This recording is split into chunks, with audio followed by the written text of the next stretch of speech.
Prepare your heart and your mind. What you were taught about Noah and the flood is about to be questioned. This is not an attack on faith, but an invitation to expand it and to meet uncomfortable evidence with reverence and curiosity. Stay with me until the end, because buried in canonical lines and in marginal manuscripts lie names, motives, and mechanisms that change the moral shape of the story. I speak from months of cross-reading Genesis, the Book of Enoch, and selections from Nag Hammadi alongside archaeological reports and translations recently revisited by independent scholars. On the surface, Noah is the obedient survivor who preserves life in an arca. But when we open apocryphal manuscripts and midrashim, a more complex portrait of calculation, lineage, and political engineering emerges.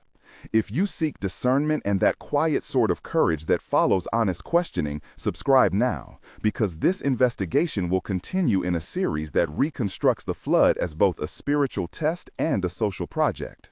We begin with the man we think we know, and with details almost nobody notices in his genealogy and his immediate family. Noah appears in Genesis as the 10th in a line, but the genealogy itself contains odd repetitions and insertions that read like a ledger, not a prayer. His father Lamech, his sons Shem, Ham, and Japheth are familiar names, yet texts like a fragment in the Slavonic Enoch and midrashic glosses suggest alternative mothers, hidden marriages, and inserted epithets that point to alliances rather than descent.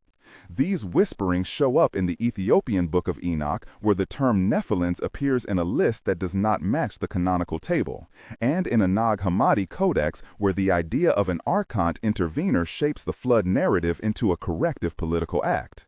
Imagine the visual texture of these manuscripts: the smell of dust and oil on vellum, the rasp of a quill, the muted clack of a translator turning a page, and the metallic tang of a library reading room.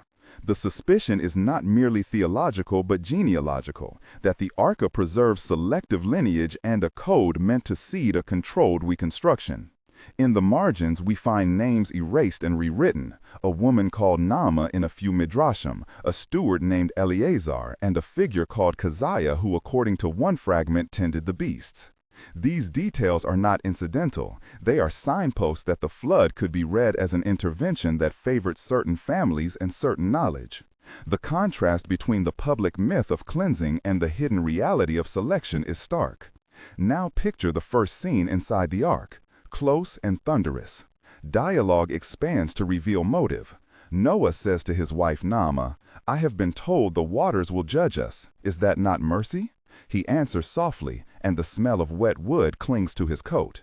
She replies with a rasp of dry air and the taste of hurried bread on her tongue. Mercy. For whom? Noah pauses and listens to the slow creak of ropes and the creak of animals in the hold. There is a knock from the stern. Shem calls, "Father, there are cries from below. How long will the rain last?" Noah answers, "There is a list." He unfolds a tablet, the ink seeping like a wound. This passage demands 4 to 6 exchanges to feel intimate. Naamah asks, "Why a list?" Noah replies, "For the seed." Naamah insists, "But who wrote these names?" Noah lowers his voice, "I found them in a scroll. Elias, an old scribe, had hidden it under a beam." Shem asks, "Who is Elias?" Noah says, "He who remembers the watchers and the vigilance." Ham scoffs and tastes salt on his lips. This extended dialogue reveals tension within the family and suggests human agency, not mere divine whim. Before we go further, a pause to engage you. If you think the flood was pure punishment, write A in the comments. If you think it served a design of lineage control, write B. If you think both played roles, write C. Your answers matter because the next episodes will follow the most contested threads you highlight. Comment now and share which name in this story surprises you most: Naamah, Enoch, Nimrod, or Melchizedek. Your participation helps shape future research and brings underreported manuscripts into the light. This community becomes a workshop where discernment is trained, not shouted. Continue with me to the deeper layers. Reinterpreting the event repositions the flood from a supernatural purge to a calibrated reset that uses ritual, covenant, and technology of the era. Look at the text of Genesis and note the repetition of covenantal language, the use of ark and teva, the counting of days, and the catalog of animals. Then compare this to the Book of Enoch, where the vigilants are not passive but transmissive, teaching metallurgy, astronomy, and names of plants. The soundscape in these passages matters: the howl of wind, the slap of rain against timber, the low moan of cattle, and the strange metallic ring described in one Enoch fragment. The smell of wet wool, the tactile grit of sand underfoot, and the sour hum of fear populate these retellings. The ethical question emerges: was this a divine holocaust intended to purge moral corruption, or an alliance of elites who engineered a reset to preserve a favored Nosa, a certain bloodline, and the secrets of craft? The presence of the Nephilims in texts suggests hybrid progeny remembered as threats to social order and used as legal justification for extreme measures. The moral calculus shifts when you recognize that cleansing rhetoric can authorize political cleansing. Manuscripts become evidence that theology and policy fused. The reset fails to remove corruption because lineage and power reassert themselves almost immediately after the waters recede. Post-flood, the narratives of rebuilding trace to figures like Nimrod, credited in later traditions with founding Babel and erecting towers as instruments of control. Here include named secondary players who animate the aftermath: Nimrod, the ambitious builder; Thomas, an engineer whose schematics survive in a clay tablet; Miriam, a woman who preserves seed stock; Dr. Levine, a modern translator who discovers marginal glosses; Maya, a field archaeologist who finds charred timbers; and Commander Azar, who repurposes ritual artifacts for taxation. In a scene of political consolidation, the city murmurs with the clatter of tools, the smell of smoke from kilns, and the bright glare of forges as Nimrod declares order and men chant allegiance. Dialogue unfolds. Nimrod says, "We will reach the heavens." Thomas replies, "And claim what fell." Miriam whispers, "They will call it progress." Commander Azar laughs, "And call dissent treason." This exchange shows how quickly spiritual language becomes the language of empire. The notion of maledictions passed along maternal lines appears in Midrasham and is used as law to exclude and to label dissenters as archante sympathizers. The new hierarchies codify who belongs to the chosen lineage and who is expendable. Out of the chaos emerges currents of preserved wisdom, guardians of an alternate gnosis who refuse the narrative of total control. Enter Enoch as guardian and his retinue. Enoch himself is cast as the scribe who walks between realms, and with him appear figures like Melchizedek, the silent priest, a woman called Keziah who reads the stars, and a clandestine circle of Essene-like keepers who hide scrolls. The Book of Enoch speaks of watchers who taught forbidden arts, and also of a scribe who recorded warnings. The sensory world of these custodians is colder.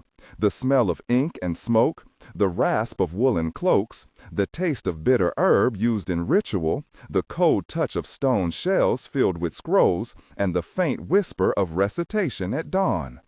Dialogue in the sanctum must stretch to at least 4 exchanges to convey deliberation. Enoch says, "We cannot hand them all over." Melchizedek replies, "The truth will cede." Keziah protests, "They will kill us." Enoch answers, "Then we scatter the manuscripts and hide the keys." This sequence models resistance and preservation of a counter-memory designed to protect the scintilla, the spark of human insight, against archante hegemony.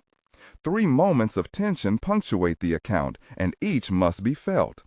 First, the moment of revelation, when a hidden marginal note is found in a codex suggesting a deliberate excision of female names. The scene crackles with the smell of dust, the taste of cold tea, the metallic echo of a nail against bone, and the whisper of a translator, and amounts to a confrontation of identity and erasure.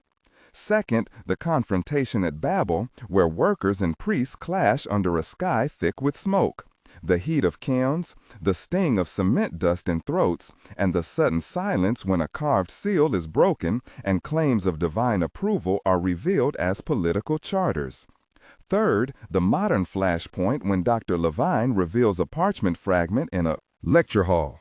The bright sodium lights glare, the rustle of jackets, the low murmur of disbelief, and the sharp click of a camera capturing images before security intervenes. These moments force choices between exposure and preservation, each about 500 to 600 characters worth of sustained tension that alter trajectories and force the characters to act. Throughout the narrative, at least 5 secondary characters recur and shape events. Ham, the skeptical son, who tastes irony like salt. Shem, the cautious keeper who counts names. Japheth, the pragmatic builder. Nimrod, the imperial founder. Maya, the archaeologist. Miriam, the preserver. Dr. Levine, the translator. Elias, the hidden scribe. And Kezia, the star reader. Each has a sensory signature.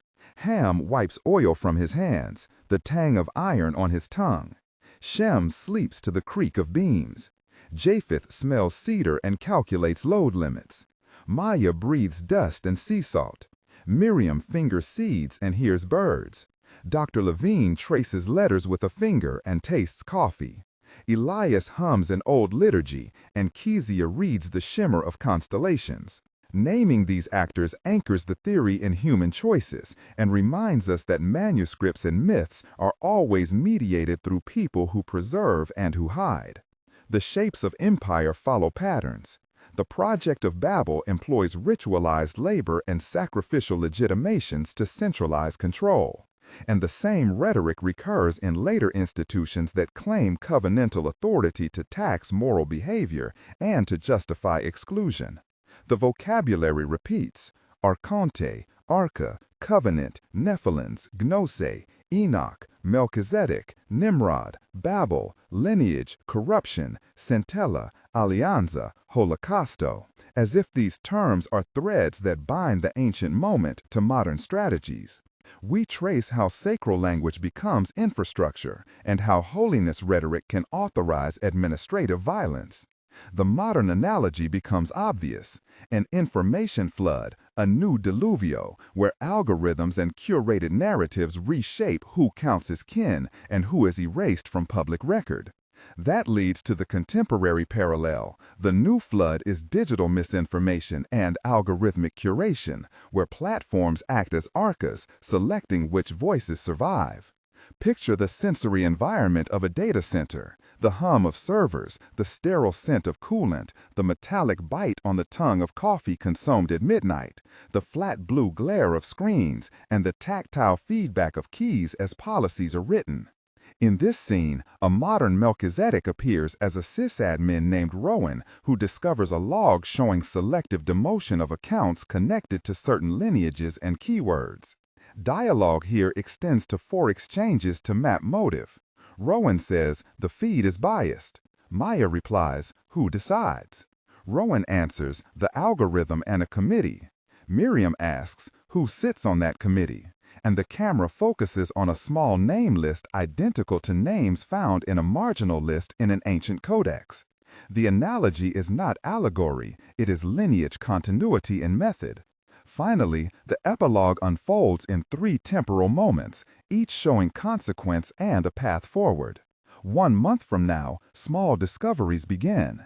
Ripple, a marginal note translated by Dr. Levine, appears in a journal, and a community of readers led by Maya and Elias organizes a petition for archive transparency. The scene is intimate: the smell of printer ink, the clatter of a local press, the taste of celebratory bread, the low chatter of volunteers, and the creak of library doors opening to citizens. 3 months out, larger institutions cannot ignore the fragments. A university inquiry into manuscript provenance gathers testimony from elders. Miriam testifies about seed banks, and Commander Azar denies any institutional suppression, but records leak. The air smells of ozone and tension. There are televised debates with the metallic clack of podiums and the bitter coffee of late nights. 6 months down the line, the movement has split into institutional reformers and radical preservers. Some form a clandestine archive network modeled on Enochian secrecy, while others push for open databases and legislative oversight. The sensory palette here is broad: the warm light of community archives, the sterile glare of committee rooms, the scent of legal paste, and the damp smell of rain as petitions are delivered. Across these months, the moral stake is clear: whether knowledge remains guarded and used to consolidate power, or whether gnosis becomes accessible and seeds a more equitable reconstruction. The outcome is undecided, but human agency has returned to the foreground. In conclusion, the flood narrative, read alongside Enochian midrashim and apocryphal fragments, suggests a story that is both spiritual and political, a cleansing that also functioned as selection, and a covenant that could be repurposed into control. Texts and artifacts indicate that lineage preservation and knowledge guarding shaped the aftermath, and that resistances in the form of custodians preserved a different legacy. The moral question is urgent. The faithful and the curious alike must ask whether their traditions protect truth or entrench elites.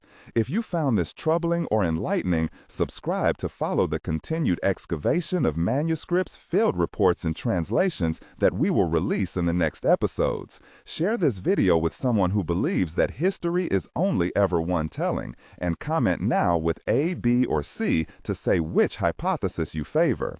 Keep questioning, keep preserving, keep searching for the scintilla of truth buried in the margins. The story of Noah is not finished. It is a mirror of our present and a challenge to our future. Join the inquiry and do not let the silence around forgotten names go unchallenged.